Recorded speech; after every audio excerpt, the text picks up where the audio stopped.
السلام علیکم ورحمۃ اللہ تعالی وبرکاتہ۔ الحمد للہ رب العالمین والعاقبۃ للمتقین والصلاة والسلام علی سید الانبیاء والمرسلین وعلی آلہ واصحابہ اجمعین، اما بعد فأعوذ باللہ من الشیطان الرجیم، بسم اللہ الرحمن الرحیم۔ ان اولیاؤہ الا المتقون، صدق اللہ مولانا العظیم وصدق رسولہ النبی الامین المتین الکریم، ونحن على ذلك لمن الشاہدین والشاکرین والذاکرین والحامدین، والحمد للہ رب العالمین۔ آئیے ہم اور آپ سب سے پہلے حضور سرور کائنات، فخر موجودات، باعث تخلیق کائنات، احمد مجتبی محمد مصطفیٰ صلی اللہ علیہ وسلم کی بارگاہ بقدس پناہ میں جھوم جھوم کر درود و سلام کا نذرانہ عقیدت پیش کریں اور پڑھیں اللہم صلی علی سیدنا مولانا محمد وعلی الجود والکرم وآلہ الکرام وابنہ الکریم وبارک وسلم صلاۃ و سلام علیک یا رسول اللہ صلی اللہ تعالی علیہ وسلم۔ عزیزان ملت اسلامیہ، آج ہم انشاءاللہ تبارک و تعالی تاجدار اہل سنت شہزادہ اعلیٰ حضرت حضور مفتی اعظم ہند علامہ مصطفیٰ رضا خان رحمۃ اللہ تعالی علیہ کی بارگاہ میں خراج عقیدت پیش کریں گے، کیونکہ محرم کی 14 تاریخ کو ان کا عرس آتا ہے۔ اسی مناسبت سے آج ہم ان کا تذکرہ کریں گے کہ بزرگان دین کی یاد منانا، ان کا عرس منانا، ان کا تذکرہ کرنا، یہ اہل سنت و جماعت کی پہچان ہے۔ اللہ تبارک و تعالی ہمیں آپ کو، ہم سب کو ان کے نقش قدم پر چلنے کی توفیق عطا فرمائے۔ عزیزان ملت اسلامیہ، آج دنیا کے ہر شخص کا معاملہ یہ ہے کہ وہ عزت چاہتا ہے، ہر کوئی چاہتا ہے کہ اسے عزت مل جائے۔ اب عزت تلاش کہاں پر کی جائے، اس اعتبار سے لوگوں کے ذہن اور ان کی فکر مختلف ہوتی ہے۔ کوئی سمجھتا ہے کہ مال و دولت کے اندر عزت ہے، اس وجہ سے وہ مال و دولت کی خواہش کرتا ہے کہ مجھے مال و دولت مل جائے تاکہ میں عزت والا ہو جاؤں۔ کوئی سمجھتا ہے کہ دنیاوی عہدوں کے اندر، بڑی اونچی پوسٹوں کے اندر عزت ہے، تو وہ دنیاوی عہدوں کی تلاش میں رہتا ہے تاکہ وہ معزز ہو جائے۔ کوئی سمجھتا ہے کہ دنیاوی اعتبار سے جو بڑے لوگ ہیں، جیسے کوئی لیڈر ہے، کوئی نیتا ہے، اگر مجھے اس کا قرب اور اس کی نزدیکی حاصل ہو جائے تو میں بھی عزت والا ہو جاؤں گا۔ تو اس اعتبار سے لوگ عزت تلاش کرتے ہیں۔ کوئی دنیا کی مال و دولت کے اندر عزت ڈھونڈتا ہے، کوئی عہدوں کے اندر عزت تلاش کرتا ہے، اور کوئی بڑے نیتاؤں اور لیڈروں کے تعلق سے سوچتا ہے کہ مجھے ان کا قرب مل جائے، مجھے ان کی نزدیکی مل جائے۔ لیکن وہ یہ نہیں سوچتا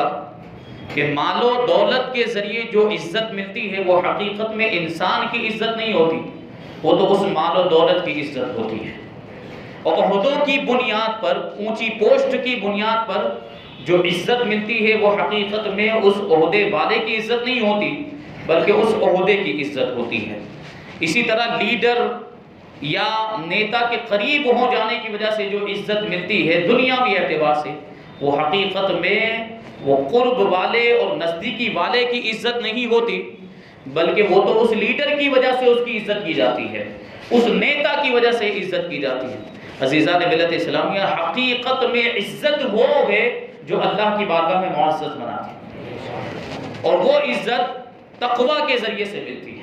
وہ عزت خدا کے خوف کے ذریعے سے ملتی ہے، اور یہی وہ عزت ہے جو دنیا میں بھی معزز بناتی ہے اور آخرت میں بھی معزز بناتی ہے، کیونکہ اللہ تبارک و تعالیٰ کی بارگاہ میں جب کوئی معزز ہو گیا تو وہی حقیقت میں عزت والا ہے، اور اسے دنیا والے بھی باعزت سمجھتے ہیں، اور آخرت میں بھی اس کی عزت ہوگی اور اس کے مقام و مرتبے کو لوگ دیکھیں گے۔ اللہ تبارک و تعالیٰ قرآن مجید کے اندر ارشاد فرماتا ہے ان اکرمکم عند اللہ اتقاکم، کہ بے شک اللہ تبارک و تعالیٰ کے نزدیک تم میں سب سے زیادہ عزت والا وہ ہے جو تم میں سب سے بڑا متقی اور پرہیزگار ہے۔ جو جتنا بڑا متقی اور پرہیزگار ہوگا اللہ تبارک و تعالیٰ کے نزدیک اتنی ہی اس کی عزت زیادہ ہوگی۔ تو یہ متقین اور پرہیزگار ہوتے ہیں، اسی وجہ سے تو اللہ تبارک و تعالیٰ ان کو بلند و بالا مقام و مرتبے عطا فرماتا ہے، ان کو اپنا ولی بنا دیتا ہے۔ اور اللہ کے جو ولی ہوتے ہیں پھر اللہ تبارک و تعالیٰ ان کے تعلق سے قرآن میں ارشاد فرماتا ہے الا ان اولیاء اللہ لا خوف علیہم ولا هم یحزنون، سن لو خبردار، اللہ کے جو ولی ہیں نہ ان پر کوئی خوف ہوتا ہے نہ وہ قیامت کے دن غمگین ہوں گے۔ خوف کا معاملہ انسان کی ذات سے ہوتا ہے اور غم کا معاملہ دوسرے لوگوں سے تعلق رکھتا ہے، اور اللہ کے ولیوں کی شان یہ ہے کہ ان کے اوپر خوف بھی نہیں ہوگا اور ان کو کوئی غم بھی نہیں ہوگا، یعنی انہیں اپنی ذات کا بھی خوف نہیں ہوگا اور دوسرے لوگوں کا بھی انہیں کوئی غم نہیں ہوگا، کیونکہ پوری زندگی یہ اللہ کے ولی جو ہوتے ہیں یہ اللہ کی فرمانبرداری میں گزار دیتے ہیں، گناہوں کا تصور بھی ان کے ذہن میں نہیں آتا، اور اگر خدا نہ خواستہ کبھی گناہ ہو بھی جاتا ہے تو فوراً توبہ کر لیا کرتے ہیں، اللہ کی بارگاہ میں معافی مانگ لیا کرتے ہیں تو اللہ اس گناہ کو بھی معاف فرما دیا کرتا ہے۔ یہ شان ہوتی ہے اللہ والوں کی۔ تو جب قیامت کے دن پہنچیں گے تو چونکہ انہوں نے اطاعت و فرما برداری کی ہوگی تو انہیں اس کا انعام ملے گا، اللہ تبارک و تعالیٰ ان کے اوپر وہ اکرام فرمائے گا کہ بڑے ہی معزز ہوں گے، ان کو بڑا ہی بلند و بالا مقام و مرتبہ عطا فرمایا جائے گا، تو ان کو خود کا کوئی خوف نہیں ہوگا، اور قیامت کے دن اللہ تبارک و تعالیٰ انہیں شفاعت کا اختیار بھی عطا فرمائے گا۔ تو اللہ کے ولی جو ہوں گے وہ اپنے چاہنے والوں کو خود تو جنت میں جائیں گے لیکن اپنے چاہنے والوں کو بھی جنت میں لے کر جائیں گے۔ یہ اللہ کے ولی ہوتے ہیں، یہ ان کی شان ہوتی ہے۔ اللہ تبارک و تعالیٰ کا بے پناہ شکر و احسان ہے کہ ہم اہل سنت و جماعت ہے جو اولیاء کرام سے محبت کرتے ہیں، اللہ کے ولیوں کے دامن سے وابستہ ہیں۔ یہ اللہ کے ولیوں کی محبت ہے جو جنت میں جانے کا ذریعہ بنے گی۔ اب اس کا یہ مطلب نہیں کہ بس اسی محبت پر ہمیں اعتماد ہو جانا چاہیے، اسی پر بھروسہ کر لے جنت میں تو جانا ہے، اللہ کے ولی ہمیں جنت میں لے کے جائیں گے۔ نماز پڑھنے کی کیا ضرورت ہے، روزہ رکھنے کی کیا ضرورت ہے، زکوٰۃ ادا کرنے کی کیا ضرورت ہے؟ یہ صحیح سوچ نہیں، یہ انتہائی غلط سوچ ہے۔ اگر یہی معاملات ہوتے تو اللہ تبارک و تعالیٰ قرآن میں نماز پڑھنے کا حکم کیوں دیتا؟ اگر اللہ کے ولیوں کی محبت ہی کافی ہوتی، اگر صرف کلمہ پڑھ لینا ہی کافی ہوتا تو اللہ تبارک و تعالیٰ قرآن میں روزہ رکھنے کا کیوں حکم دیتا؟ تو دیکھیں آپ، قرآن میں روزہ رکھنے کا بھی حکم ہے، نماز پڑھنے کا بھی حکم ہے، اور اولیاء کرام کے دامن سے وابستہ رہنے کا بھی حکم ہے۔ وَقُولُوا مَعَ الصَّادِقِينَ، سچوں کے ساتھ ہو جاؤ، لیکن اس سے پہلے اللہ تبارک و تعالیٰ نے کیا ارشاد فرمایا؟ سچوں کے ساتھ ہو جاؤ لیکن اس سے پہلے اللہ کا تقوی اختیار کرو، اللہ کا خوف اپنے دل میں پیدا کرو، نمازیں بھی ادا کرو، روزہ بھی رکھو، گناہوں سے بھی بچو، اور نیکیاں کرنے کی زیادہ سے زیادہ کوشش کرو۔ یہی تو اولیاء کرام کی زندگی سے ہمیں سبق ملتا ہے۔ اللہ کے ولی پوری زندگی نمازوں کی پابندی کرتے ہیں، روزے رکھتے ہیں، اور فرض نمازیں ہی نہیں بلکہ ہزاروں کی تعداد میں ہزاروں رکعتیں نفل نمازیں پڑھا کرتے ہیں، اور صرف رمضان کے فرض روزے ہی نہیں رکھتے، ممنوع ایام کے علاوہ پورے سال کے اندر اکثر دنوں میں روزے سے رہا کرتے ہیں۔ یہ اللہ والوں کی شان ہوتی ہے۔ تو ہم اللہ کے ولیوں سے محبت کرتے ہیں تو اس کا تقاضا کیا ہے کہ ہم بھی ان کے نقش قدم پر چلیں، اور ہم بھی ان کی طرح، اور انہوں نے جیسے زندگی گزاری ہے اس کے مطابق اپنی زندگی کو ہم گزارنے کی کوشش کریں۔ نمازوں کی پابندی کریں، یہ محبت کا تقاضا ہے۔ روزوں کی پابندی کریں، یہ اولیاء کرام کی محبت کا تقاضا۔ گناہوں سے بچے، یہ اولیاء کرام سے محبت کرنے کا جو دعویٰ ہے اس کی دلیل کے طور پر ہمیں اس پر عمل کرنا، نیکیاں کرنے کی کوشش کریں۔ یہ اللہ والے ہوتے ہیں جو ناجائز کاموں سے بچتے ہیں، جو حرام کاموں سے بچتے ہیں، اور کبیرہ گناہوں سے بچتے ہیں، اور اسرار صغیرہ سے بھی بچتے ہیں۔ یعنی کبھی کوئی صغیرہ گناہ ہو جاتا ہے تو اس پر اڑتے نہیں بلکہ فوراً توبہ کر کے اس گناہ کی معافی مانگ لیا کرتے ہیں۔ اور اللہ کے ولیوں کی شان یہ ہوتی ہے، تقوی والوں کی، پرہیزگاروں کی شان یہ ہوتی ہے کہ وہ شبہ والی چیزوں سے بھی بچا کرتے، جس میں شک ہو، جس میں شبہ ہو کہ یہ چیز جائز ہے یا ناجائز، ایسی چیزوں سے بھی اللہ والے بچا کرتے ہیں۔ یہ شان ہوتی۔ پھر دوسری بات کہ اللہ والے دنیا داری سے بالکل بے رغبت، دنیا سے بالکل ان کی دنیا میں کوئی دلچسپی ہی نہیں ہوتی، دنیا سے بالکل الگ تھلگ، دنیا سے، دنیا داری سے، دنیا کی چیزوں سے، دنیا کے اسباب سے ان کا کوئی لینا دینا نہیں ہوتا، یہ اللہ کے ولی ہوا کرتے ہیں، کیونکہ ان کو تو صرف ایک ہی چیز چاہیے ہوتی، وہ اللہ کی رضا، اللہ کی خوشنودی چاہیے ہوتی ہے، ان کو یہ راز پتہ چل جاتا ہے، اور یہ راز کوئی بہت بڑی بات نہیں ہے کہ جو کچھ بھی ہے وہ اللہ کی رضا ہے، اگر اللہ راضی ہو گیا تو پھر ساری چیزیں ہمارے لیے ہے، یہ دنیا کی نعمتیں بھی ہمارے لیے اور آخرت کی نعمتیں بھی ہمارے لیے، تو ہمیں اللہ کو راضی کرنے کی کوشش کرنی چاہیے۔ یہ اللہ والے ہوتے ہیں جو دنیا سے بے رغبت، دنیا داروں سے دنیا کے حکمرانوں سے، دنیا کے بادشاہوں سے بے رغبت ہوا کرتے ہیں، اور ان سے ان کا کوئی لینا دینا نہیں، دنیا داروں سے ملاقات بھی نہیں کرنا چاہتے، حکمرانوں سے، بادشاہوں سے ملنا بھی نہیں چاہتے۔ حضور مفتی اعظم ہند علیہ رحمت الرضوان کی زندگی میں بھی ہمیں ایسے واقعات ملتے ہیں۔ ایک مرتبہ حضور مفتی اعظم ہند کے زمانے میں جو ہندوستان کا پریسیڈنٹ تھا، صدر جمہوریہ ہند فخر الدین علی احمد، اس کو پتا چلا کہ ایک بڑی شخصیت حضور مفتی اعظم ہند بریلی شریف میں موجود ہے، تو حضور سے ملاقات کرنے کے لیے فخر الدین علی احمد صدر جمہوریہ ہند خود ملاقات کرنے کے لیے آیا۔ اب کیا ہوا، اس کا واقعہ جو ہوا کہ حضور مفتی اعظم ہند نے فجر کی نماز ادا کی ایک دن، اور باہر تشریف لائے تو کیا دیکھتے ہیں کہ گلیوں کی صاف صفائی ہو رہی، سڑکوں کو صاف کیا جا رہا ہے، جھاڑو لگائی جا رہی ہے، خوب سجاوٹ ہو رہی۔ حضور مفتی اعظم ہند نے پوچھا کہ کیا معاملہ ہے، یہ گلیاں، یہ سڑکیں کیوں صاف کی جا رہی ہے، سجاوٹ کیوں ہو رہی؟ لوگوں نے بتایا کہ صدر جمہوریہ ہند فخر الدین علی احمد آپ سے ملاقات کرنے کے لیے آنے والے۔ حضور مفتی اعظم ہند نے اتنا سنا تو اپنے گھر میں خاموشی کے ساتھ تشریف لے گئے، ایک پیالی چائے کی نوش فرمائی، اور پھر رکشہ والے کو بلایا، سائیکل رکشہ والے کو بلایا، اور اس پر بیٹھ کر اپنے گھر سے باہر پرانے شہر میں تشریف لے گئے تاکہ اس کا سامنا نہ ہونے پائے۔ یہ دنیا داروں سے، اللہ کے ولی جو ہوتے ہیں، اللہ والے جو ہوتے ہیں، وہ دنیا داروں سے، دنیاوی حکمرانوں سے اس طریقے سے دور رہا کرتے ہیں۔ اب وہ آیا صدر جمہوریہ انڈیا، پریسیڈنٹ، اور آنے کے بعد جب اس کو پتا چلا کہ حضور مفتی اعظم ہند تو نہیں ہے، وہ تو گھر چھوڑ کر چلے گئے، تو وہ سمجھ گیا کہ حضور مفتی اعظم اس سے ملاقات نہیں کرنا چاہتے، اس سے ملنا نہیں چاہتے۔ وہ مسلمان تھا، اس نے کتابوں میں پڑھا تھا، پڑھا لکھا آدمی تھا کہ اللہ والے جو ہوتے ہیں وہ دنیاوی حکمرانوں سے کوئی تعلق رکھنا نہیں چاہتے، دنیاوی بادشاہ سے اور دنیاوی اعتبار سے جو لیڈر اور نیتا ہوتے ان سے وہ ملنا پسند نہیں کرتے ہیں۔ تو یہ سوچ کر وہ واپس ہو گیا، اس نے کچھ نہیں کہا، لیکن دوسرے دن بڑی خاموشی کے ساتھ آیا، کوئی تام جھام نہیں ہے، سادے لباس کے اندر، عام لباس کے اندر وہ آیا، اور حضور مفتی اعظم ہند جہاں پر تشریف فرما تھے وہاں وہ پہنچ گیا اس کمرے کے اندر۔ اب سارے لوگ موجود، کچھ لوگوں نے فخر الدین علی احمد صدر جمہوریہ ہند کو پہچان لیا، تو تعظیم کے لیے کھڑا ہونا چاہتے تھے، تو صدر جمہوریہ ہند نے ان کو روک دیا کہ بیٹھے رہو، تمہیں اٹھنے کی ضرورت نہیں ہے۔ اب وہ آیا اور تھوڑی دیر تک کھڑا رہا، حضور مفتی اعظم ہند کچھ لکھ رہے تھے، لکھنے میں مشغول، آپ نے اس کی طرف توجہ نہیں فرمائی، تھوڑی دیر کے بعد سر اٹھایا تو اس نے جو ہے کہ سلام کیا اور مصافحہ کیا، حضور مفتی اعظم ہند نے اس کو بیٹھنے کا اشارہ کیا،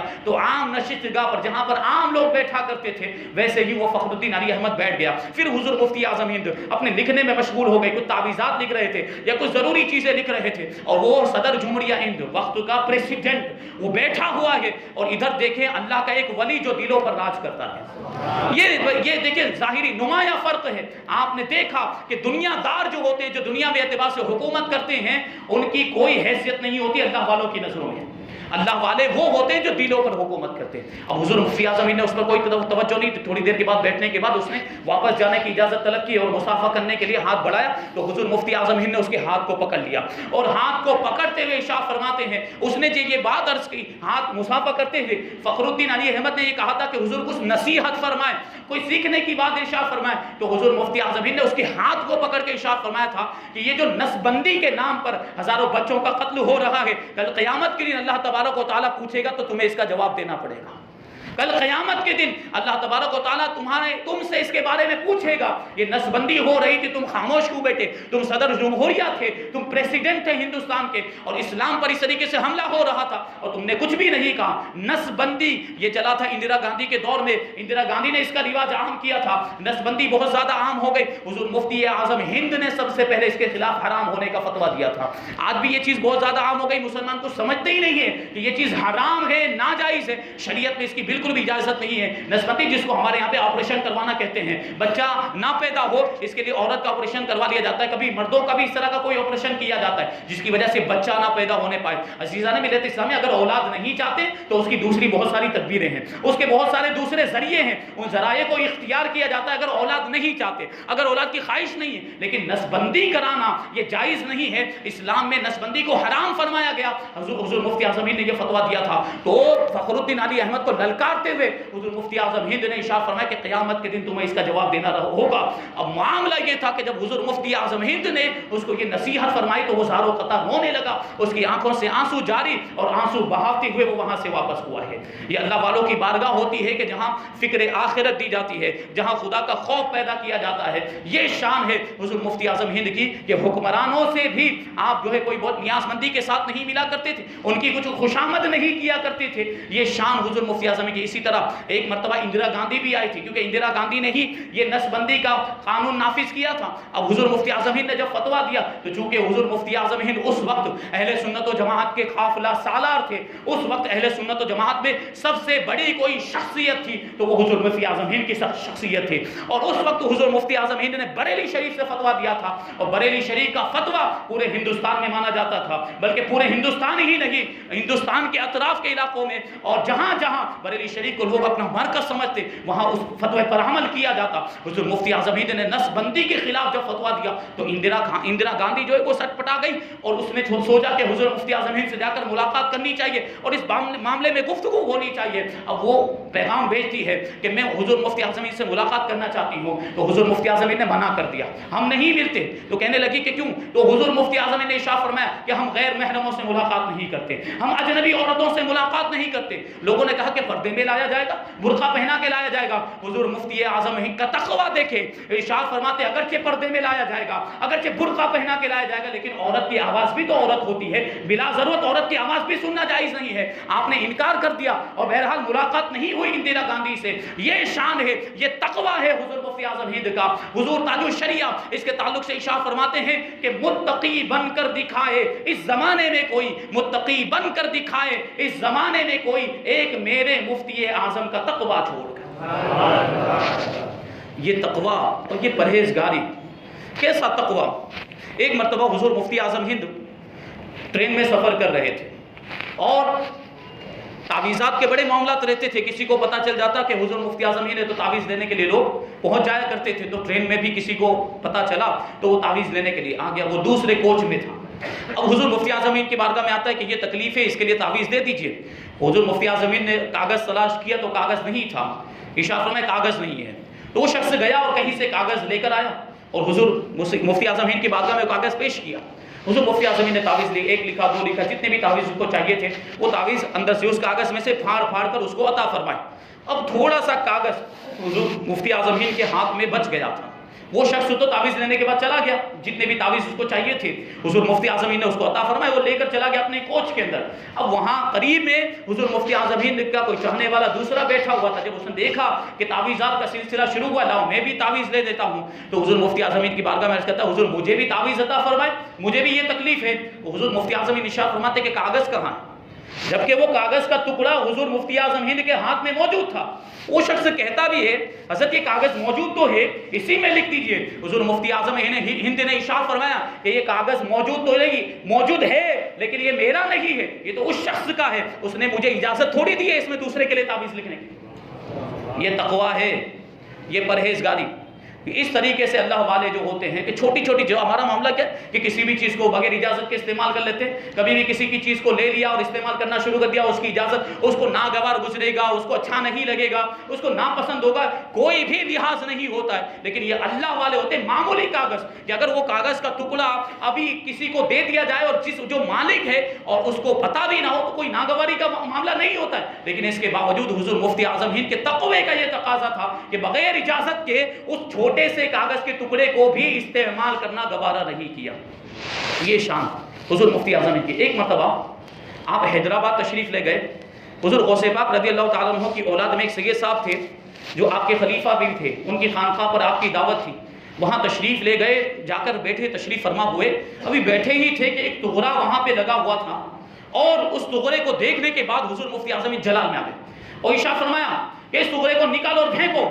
اور لوگ اب حیران و پریشان، یہ کیا معاملہ، جلال کے ایسے آثار دیکھے تو سب خاموش ہو گئے، سناٹا طاری ہو گیا. فوراً وہ جو سید صاحب تھے انہوں نے اس سغرے کو نکالا اور سغرے کو سائڈ پر رکھ دیا. اس سغرے پر لکھا ہوا تھا کہ زاہد تو بخشے جائیں اور گنہگار منہ تکے. اس پر سغرے پہ یہ شعر لکھا ہوا تھا کہ زاہد تو یعنی عبادت گزار تو بخشے جائیں اور گنہگار منہ تکیں. اے رحمت خدا تجھے ایسا نہیں چاہیے، اے رحمت خدا تجھے ایسا نہیں چاہیے، یہ لکھا ہوا تھا. حضور مفتی اعظم ہند نے فوراً اس سغرے کو نکالنے کا حکم دیا، کیونکہ اس میں رحمت خدا کا مذاق اڑایا گیا تھا کہ زاہد کو تو بخش دیا جا رہا ہے اور گنہگار منہ تک رہے ہیں، یعنی گنہگاروں کی بخشش نہیں ہو رہی، اور مشورہ دیا جا رہا ہے. خدا کو کون مشورہ دے سکتا ہے، اور خدا کو کوئی مشورہ دے رہا ہے اے خدا کی رحمت تجھے ایسا نہیں کرنا چاہیے. تو گویا کہ خدا کے عدل و انصاف پر سوال اٹھایا جا رہا ہے، اعتراض کیا جا رہا ہے. تو یہ شعر بالکل بھی مناسب نہیں تھا، خدا کی شان کے لائق نہیں تھا، اس میں رحمت خدا بندی کا مذاق اڑایا گیا تھا. اس وجہ سے فوراً حکم دیا کہ اس سغرے کو نکال دیا جائے. اب سب سناٹے میں اسی دوران حضور مفتی اعظم ہند نے جب اس کو نکالنے کا حکم دیا، تھوڑی دیر کے بعد معاملہ کیا دیکھتے ہیں کہ حضور مفتی اعظم ہند خود بار بار توبہ کر رہے ہیں، بار بار توبہ کر رہے ہیں، اور لوگوں سے کہہ رہے ہیں اے لوگوں تم گواہ رہنا کہ میں رب کی بارگاہ میں توبہ کرتا ہوں، اے لوگوں تم گواہ رہنا میں رب کی بارگاہ میں توبہ کرتا ہوں. کسی کے اندر پوچھنے کی ہمت نہیں تھی کیا معاملہ ہوا. کسی نے ہمت کر کے پوچھا حضور کیوں آپ توبہ کر رہے ہیں؟ یہ تو تغرا لگانے والے کو توبہ کرنی چاہیے، جن لوگوں نے یہ تغرا لگایا تھا. حضور مفتی اعظم ہند ارشاد فرماتے ہاں یقیناً جو شعر لکھا ہوا تھا وہ شعر بالکل غلط تھا، اور جن لوگوں نے لگایا ان کو تو توبہ کرنی چاہیے، لیکن میں نے جوش میں جو یہ جملہ کہہ دیا کہ اسے نکال کر پھینک دو، تو چونکہ اس میں رحمت خدا کا بھی ذکر تھا، اس میں خدا کا بھی نام تھا، اس میں اللہ کی رحمت کا بھی ذکر تھا، اور اس کے تعلق سے جو میں نے یہ کہہ دیا کہ نکال کر پھینک دو، جس تغرے کے اندر اللہ کی رحمت کا ذکر ہو اس کے لیے پھینکنے کے الفاظ یہ خلاف ادب ہوا کرتے ہیں، اسی سے میں اللہ کی بارگاہ میں توبہ کر رہا ہوں. یہ تھا تقوی حضور مفتی اعظم ہند کا. ایک مرتبہ حضور مفتی اعظم ہند اور حضور محدث اعظم ہند یہ دونوں ایک ساتھ میں سفر میں تھے اور بڑے دوستانہ تعلق، بڑی آپس میں محبت. تو سفر میں ایک جگہ ایک مسجد میں پہنچے تو نماز ادا کی گئی. نماز سے فارغ ہونے کے بعد تشریف فرما تھے کہ چاہنے والوں نے چائے پیش کی، اور معاملہ یہ حضور محدث اعظم ہند نے وہیں پر چائے نوش فرمائی، اور حضور مفتی اعظم ہند چائے لے کر مسجد کے باہر تشریف لے گئے اور وہاں چبوترے پر بیٹھ کر چائے کو نوش فرمائی. اب لوگ تعجب کر رہے ہیں کہ حضور محدث اعظم ہند نے تو مسجد ہی میں چائے پی لی اور حضور مفتی اعظم ہند باہر جا کے چائے پی رہے ہیں مسجد سے باہر.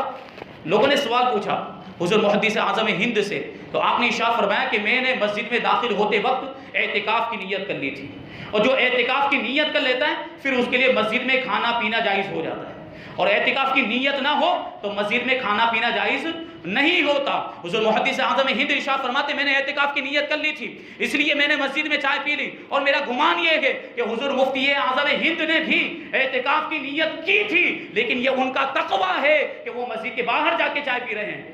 اعتکاف کی نیت کرنے کے باوجود مسجد کے باہر جا کے آپ نے چائے نوش فرمائی. یہ حضور مفتی اعظم ہند کا تقویٰ. اور یہ دونوں بزرگوں کے تعلقات کیسے تھے؟ ایک مرتبہ معاملہ یہی ہوا کہ ایک جلسے میں حضور مفتی اعظم ہند بھی تشریف لے جانے والے تھے، اور اسی جلسے میں حضور محدث اعظم ہند بھی آنے والے تھے. ہوا یہ کہ حضور مفتی اعظم ہند پہلے تشریف لے گئے اور حضور محدث اعظم ہند سامنے سے تشریف لا گئے. جیسے ہی حضور محدث اعظم ہند آئے، حضور مفتی اعظم ہند نے بڑھ کر حضور محدث اعظم ہند کے ہاتھوں کا بوسہ لے لیا، حضور محدث اعظم ہند کے ہاتھوں کو چوم لیا. اب دوسری طرف معاملہ یہ کہ حضور محدث اعظم ہند نے بھی حضور مفتی اعظم ہند کے ہاتھوں کو چوم لیا. اب دیکھنے والے تعجب کر رہے ہیں یہ کیا معاملہ. یہاں تو بات سمجھ میں آتی ہے کہ حضور محدث اعظم سید سادہ تھے، آل رسول، تو چلو ان کا ہاتھ چوما، لیکن حضور محدث اعظم نے حضور مفتی اعظم ہند کا ہاتھ کیوں چوما؟ لوگوں نے سوال پوچھا کہ حضرت انہوں نے تو نسبت رسول کی وجہ سے آپ کا ہاتھ چوما، آپ نے ان کا ہاتھ کیوں چوما؟ حضور محدث اعظم ہند نے ارشاد فرمایا کہ انہوں نے نسبت رسول کی وجہ سے میرا ہاتھ چوما اور میں نے عشق رسول کی وجہ سے ان کا ہاتھ چوما. یہ اللہ کے جو نیک بندے ہوتے ہیں اور یہ جو ہمارے بزرگان دین ان کے آپس میں کیسی محبت، کیسا اتحاد تھا اور کیسا اتفاق تھا، کسی طرح کا کوئی اختلاف و جھگڑا نہیں تھا. اگر کوئی ایسی بات ہو جاتی تھی تو فوراً اس کو سارٹ آؤٹ کر لیا جاتا تھا، فوراً اس کو ختم کر دیا جاتا تھا. آپس کی محبت اور آپس کی دوستی میں کوئی فرق نہیں آتا. اللہ تبارک و تعالیٰ اہل سنت و جماعت کے درمیان ایسا ہی اتحاد اور اتفاق عطا فرمائے، سارے اختلافات کو، سارے جھگڑوں کو دور فرمائے. یہ حضور مفتی اعظم ہند کی شخصیت. نمازوں کی پابندی دیکھیں، نمازوں کے تعلق سے حضور مفتی اعظم ہند کسی طرح کی کوئی رعایت اور کسی طرح کی کوئی بھی کوتاہی برداشت نہیں کرتے تھے۔ ایک مرتبہ اجمیر شریف میں حضور مفتی اعظم ہند تشریف فرما تھے، اور ممبئی کے اندر حضور سید العلماء کا چہلم تھا، تو لوگوں نے حضور مفتی اعظم ہند کو دعوت دی کہ حضور تشریف لائیں ممبئی میں، اور اجمیر شریف پہ حضور مفتی اعظم ہند وہاں سے آنا، تو لوگوں نے کہا کہ حضرت آپ ہوائی جہاز کے ذریعے تشریف لے جائیں تاکہ جلدی پہنچ جائیں، کم وقت میں پہنچ جائیں۔ تو حضور مفتی اعظم ہند نے ارشاد فرمایا کہ یہ 50 روپے کا سفر ہے، اس میں 400 روپے خرچ کرنے کی کیا ضرورت، کیونکہ اس زمانے کے اعتبار سے کہ جے پور سے لے کر ممبئی تک کا سفر 50 روپے میں ہو جاتا تھا، اور وہاں سے جے پور سے لے کر اگر ممبئی بائی پلین اگر آئے کوئی فلائٹ کے ذریعے تو 400 روپے کا خرچ ہوتا۔ تو حضور مفتی اعظم آج کے زمانے جیسا معاملہ نہیں کہ چلو مریدین بھیج رہے ہیں تو چلے جائیں، اور جیسا اپنا تھوڑی خرچہ ہونے والا ہے تو مریدین کا ہوگا، لیکن حضور مفتی اعظم ان کی شان دیکھ کے ارشاد فرماتے ہیں کہ 400 روپے کا خرچہ کرنے کی کیا ضرورت، بائی روڈ ہی چلے جائیں گے، ہم جو ہے کہ روڈ سے ہی چلے جائیں گے۔ حضور مفتی اعظم نے یہ ارشاد فرمایا، لیکن مریدین نے بہت زیادہ اصرار کیا تو پھر جانے کے لیے تیار ہو گئے۔ یہ تقریباً پہلی مرتبہ کا واقعہ تھا جب حضور مفتی اعظم نے ہوائی جہاز کے ذریعے سے سفر کیا۔ اب سفر کر کے حضور مفتی اعظم جے پور سے ممبئی تشریف لائے، 1 گھنٹے کا راستہ، 1 گھنٹے میں جے پور سے ممبئی پہنچ گئے، اور آگے پیچھے کے جو معاملات ہوتے تقریباً 4 گھنٹے لگے وہ وہاں سے جے پور سے ممبئی پہنچنے میں۔ فجر کی نماز کے بعد وہاں سے نکلے تھے، 4 گھنٹے میں جو آس پاس کا جو باقی کا جو سفر ہوتا ہے گاڑی میں اور کار کے ذریعے جو سفر ہوتا ہے، حضور مفتی اعظم ہند وہ پورا سفر دے کر کے 4 گھنٹے میں ممبئی جہاں پہنچنا تھا وہاں پر پہنچ گئے۔ اب راستے میں حضور مفتی اعظم ہند کی ان کے ساتھ والے علماء جو موجود تھے ان سے گفتگو ہوئی، اور ارشاد فرماتے کہ یہ ہوائی جہاز کا سفر بہت اچھا سفر ہے۔ تو لوگوں سے پوچھا کہ اس کی وجہ کیا ہے کہ یہ سفر اچھا ہے، تو کوئی کہنے لگا کہ چونکہ اس میں آرام زیادہ ہوتا ہے، اس میں فیسلٹیز ہوتی ہے، اس لیے یہ بہت اچھا سفر ہے۔ کچھ لوگوں نے کہا کہ اس میں وقت کم لگتا ہے، اس لیے یہ جو ہوائی جہاز کا سفر یہ اچھا ہے۔ کچھ لوگوں نے اپنے اپنے اعتبار سے دیگر وجہیں بھی بتائی اور دیگر اسباب بھی انہوں نے ذکر کیے کہ اس وجہ سے اچھا، اس وجہ سے اچھا۔ لیکن حضور مفتی اعظم سے جب لوگوں نے پوچھا کہ آپ نے اس سفر کو اچھا کہا تو کس اعتبار سے کہا، حضور مفتی اعظم ہند ارشاد فرماتے ہیں کہ ہوائی جہاز کا سفر اس لیے اچھا ہے کہ اس میں کوئی نماز قضا نہیں ہوتی۔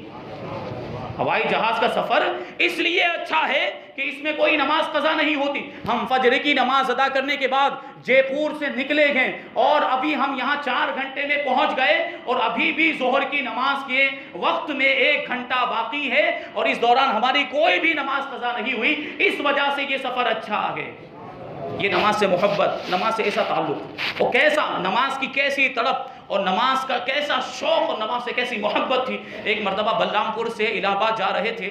بس کے اندر سفر کر رہے، اور حضور مفتی اعظم کا معاملہ یہ تھا کہ کوئی بھی سواری ہو آپ کو بلایا جائے، کسی بھی سواری سے آپ جو ہے کہ چلے جاتے تھے۔ کبھی پیدل سائیکل رکشہ پر بھی آپ کو لے جایا جاتا، کبھی آٹو رکشہ میں بھی آپ کو لے کر چلے جاتے، کبھی بسوں میں بھی سفر کیا ہے حضور مفتی اعظم، جبکہ تاجدار اہل سنت، ایسا مقام و مرتبہ ہے کہ اس وقت آپ کی جیسی کوئی شخصیت موجود نہیں تھی اہل سنت و جماعت کے اندر، لیکن بس کے ذریعے بھی آپ سفر کر لیتے تھے۔ تو بس جو سرکاری بس اس میں سفر کر رہے تھے، اب راستے میں ایک پل آتا تھا، وہ پل بہت زیادہ تنگ تھا، بہت ہی چھوٹا تھا کہ اس سے ایک ہی بس گزر سکتی تھی۔ اب ادھر سے بسیں گزر رہی تھی، جب وہ ساری بسیں گزر جائیں تب اس طرف کا جو ہے کہ نمبر آئے اور یہ لائن چالو ہو تو پھر یہ بس آگے بڑھے، تو بہت زیادہ انتظار کرتے ہوئے بہت دیر ہو گئی، اور حضور مفتی اعظم دیکھ رہے تھے کہ سورج غروب ہونے والا ہے اور عصر کی نماز کا وقت جا رہا ہے۔ آپ کے ساتھ ایک مولانا رضوان الرحمن صاحب تھے، حضور مفتی اعظم نے ان سے پوچھا کہ عصر کی نماز کہاں پڑھیں گے، تو مولانا رضوان الرحمن کہتے ہیں کہ الہ آباد جا کے پڑھیں گے۔ حضور مفتی اعظم نے ارشاد فرمایا الہ آباد پہنچتے پہنچتے تو سورج غروب ہو جائے گا،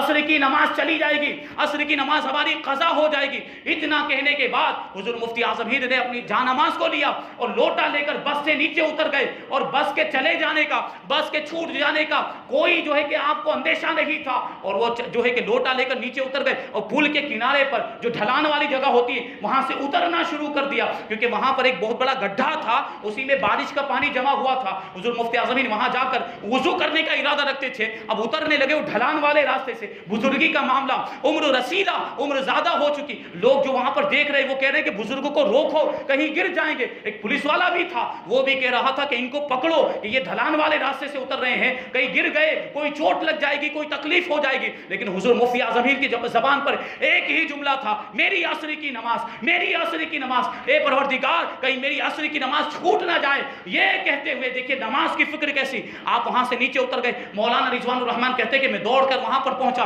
اور حضور مفتی اعظم ہند کے بازو کو میں نے پکڑ لیا، لیکن ایسی طاقت، ایسی قوت کہ اس کا اندازہ نہیں لگایا جا سکتا۔ آپ جو ہے کہ بزرگی کے عالم میں وہ ڈھلان سے نیچے اترتے جا رہے، آخرکار میں اور حضور مفتی اعظم گرتے پڑتے ہوئے اس گڈھے تک پہنچ گئے جہاں پر بارش کا پانی جمع تھا۔ حضور مفتی اعظم نے لوٹا ڈالا پانی کے اندر تو کنارے پر چونکہ پانی کے ساتھ کیچڑ بھی ہوتی تو لوٹے میں کیچڑ بھی آ گیا، اب اس سے تو وضو نہیں کیا جا سکتا تھا۔ حضور مفتی اعظم نے مجھ سے فرمایا کہ مولانا آپ کا تو وضو ہے، آپ یہ رومال لیجئے اور جا کے آپ تو نماز پڑھیے تاکہ آپ کی نماز قضا نہ ہونے پائے، میں کسی طرح سے یہاں پر وضو کرتا ہوں۔ مولانا رضوان الرحمن کہتے ہیں میں وہاں سے چلا گیا، لیکن پھر میں نے سوچا کہ پلٹ کر دیکھوں کہ حضور مفتی اعظم کیسے وضو فرماتے ہیں۔ جب میں نے پلٹ کر دیکھا ہے تو کیا دیکھتا ہوں کہ حضور مفتی اعظم پانی کے بالکل بیچوں بیچ میں پہنچ گئے اور بالکل بیچوں بیچ میں ایک پتھر بھی ظاہر ہو گیا اور اسی پتھر پر بیٹھ کر حضور مفتی اعظم وضو فرما رہے ہیں، جبکہ وہ پانی بہت گہرا تھا، وہاں ظاہری میں کوئی پتھر نہیں تھا، لیکن جب نماز کی ایسی تڑپ ہو، نماز سے ایسی محبت ہو تو پھر اللہ تبارک و تعالیٰ اس کے لیے انتظام بھی فرما دیا کرتا ہے۔ تو یہ قدرت نے انتظام کیا، یہ حضور مفتی اعظم ہند کی کرامت تھی کہ آپ پانی کے بالکل بیچوں بیچ والے حصے میں بھی پہنچ گئے پانی گہرا ہونے کے باوجود، اور وہاں ایک بیچوں بیچ میں پتھر بھی ظاہر ہو گیا جس پر بیٹھ کر آپ نے وضو فرمایا اور عصر کی نماز کو اس کے وقت ہی میں ادا کیا۔ یہ نمازوں سے محبت حضور مفتی اعظم ہند کی، اور یہ معاملہ آپ کے تقویٰ کا اور آپ کی پرہیزگاری کا۔ حضور مفتی اعظم ہند اعلیٰ حضرت رضی اللہ تعالیٰ عنہ کے سب سے چھوٹے صاحبزادے 22 ذی الحجہ ہجری